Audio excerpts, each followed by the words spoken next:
prezados agentes e pastorais, ministros, coroinhas, catequistas, prezados irmãos e irmãs, presentes neste santuário, nesta noite de domingo, prezados irmãos que nos acompanham por meio das plataformas digitais. O mês de agosto é para a igreja o mês das vocações. Neste último domingo de agosto, nós celebramos a vocação do catequista. A vocação daquelas pessoas que se encarregam de ajudar outras pessoas na vivência, transmissão da fé.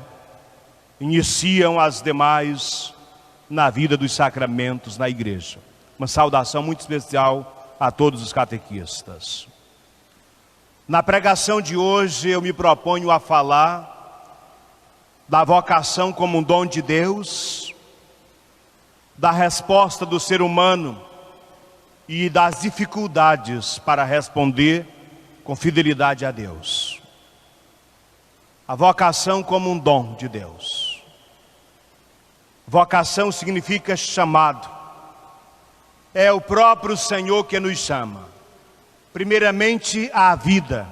Nós existimos porque o Senhor nos chamou a existir. Somos então vocacionados à vida por Deus. Chamados à vida cristã pelo batismo. É outra vocação, vocação a ser cristãos.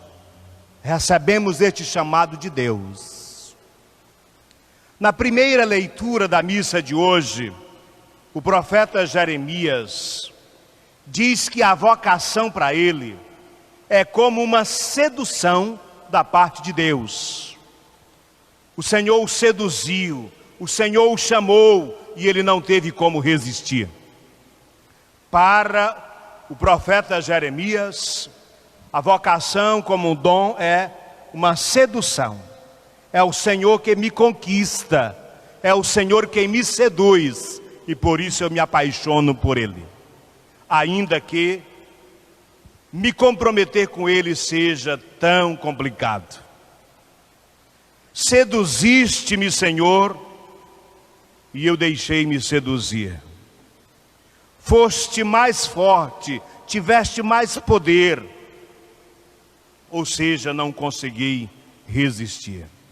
Mas ao mesmo tempo em que ele diz que foi seduzido pelo Senhor e não conseguiu resistir, isto é vocação para Jeremias, ele também partilha o sofrimento que ele enfrenta por causa das dificuldades, do riso de outras pessoas que zombam dele.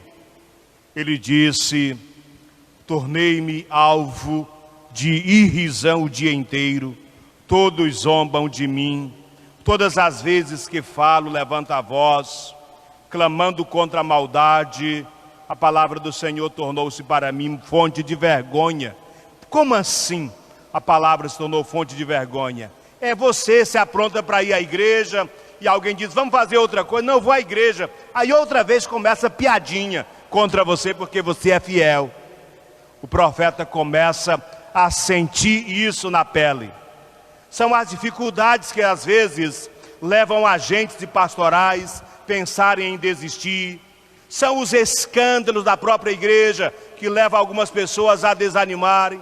O profeta, diante das dificuldades para viver a sua vocação, ele disse, não quero mais lembrar-me disso, nem falar mais no nome do Senhor. A decisão, a vontade dele era desistir, decepcionado que estava. Mas ele disse, senti então dentro de mim um fogo ardente a penetrar-me o corpo todo. Desfaleci, sem forças para suportar, porque Deus venceu. Quando o ser humano confia apenas em si mesmo, pode até pensar em desistir, mas Deus não desiste de nós não. Aí nós nos rendemos nos seus braços, porque disse ele: senti dentro de mim um fogo ardente. É a fé que está viva dentro de nós, ainda que ameaçada não morre, porque alimentada está ardendo no nosso interior. Primeira leitura da missa de hoje. Vocação é um dom de Deus. Para o profeta Jeremias é uma sedução. O Senhor nos atrai por amor, como que seduzindo-nos a Ele. Primeira leitura da missa de hoje. A segunda leitura da carta de São Paulo aos Romanos, eu quero destacar apenas o versículo 2 do capítulo 12.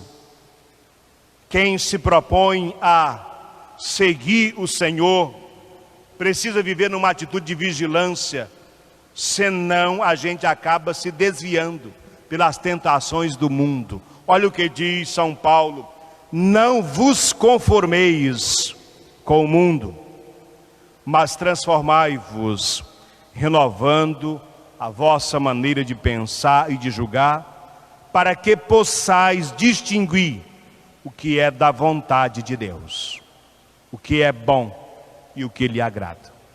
Uma mensagem muito clara para nós.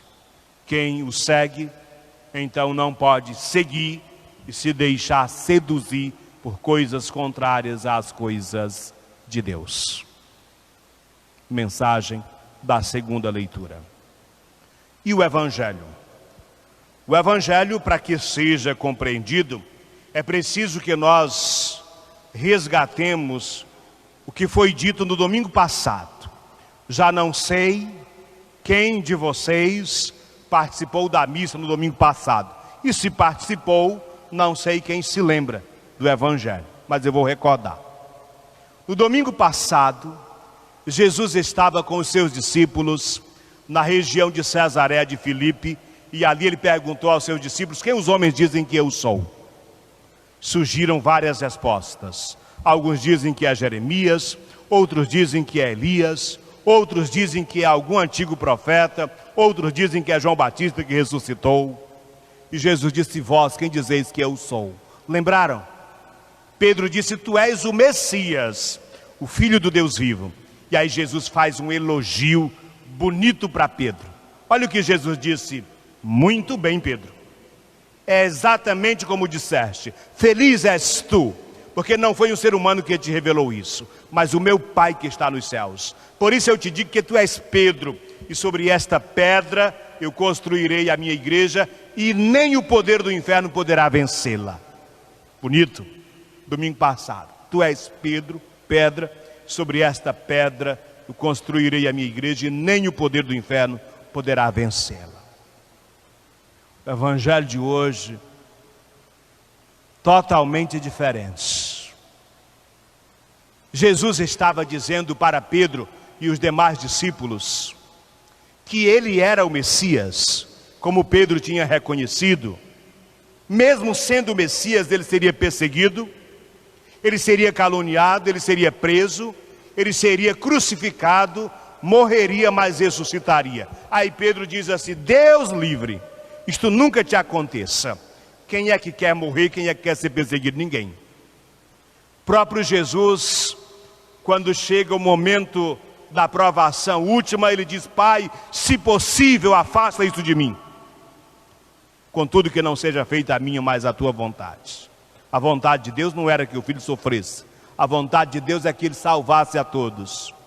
E acontece que para salvar, exigia-se a fidelidade máxima. E quando Pedro diz que isto não te aconteça, no fundo é uma tentação. Só não aconteceria se ele fosse infiel. Então ele usa uma palavra muito dura para Pedro. Aquele que foi elogiado domingo passado: afasta-te de mim, Satanás, porque tu és uma tentação. Afasta-te de mim, porque tu és para mim hoje uma pedra de tropeço, porque não pensas as coisas de Deus, mas as coisas dos homens. Os queridos amigos, irmãos e irmãs, duas interpretações. No domingo passado, Pedro era pedra de construção. Tu és pedra, e sobre esta pedra eu construirei a minha igreja. No evangelho de hoje, Pedro é pedra de tropeço. Não é assim, às vezes, a nossa vida? Às vezes a gente é uma pedra de construção na vida do outro, e às vezes a gente acaba se tornando uma pedra de tropeço na vida do outro também. E então, o que Jesus hoje diz para Pedro? Afasta-te de mim, porque tu és pedra de tropeço. Ou seja, ele está dizendo que a gente não deve estar perto de ninguém se for para ser pedra de tropeço. Só devemos estar perto se for para ser pedra de construção. É a mensagem que eu partilho com vocês hoje. Que nós sejamos na vida da nossa família uma pedra de construção, que sejamos na vida da nossa empresa, onde nós trabalhamos, onde nós ganhamos o pão de cada dia, sejamos também uma pedra de construção, que sejamos na igreja, todos nós, uma pedra de construção e jamais uma pedra de tropeço para ninguém. Que ninguém seja atrapalhado por causa de mim, por causa de vocês. Acho que Pedro retrata a nossa humanidade, com toda a boa vontade, querendo construir, muitas vezes dificultando a caminhada de fé dos demais. Seja uma pedra de construção, meu irmão e irmã, e jamais uma pedra de tropeço. Penso que já basta, deve ter ficado bastante clara uma reflexão que vocês podem aprofundar ao longo desta semana. Louvado seja nosso Senhor Jesus Cristo.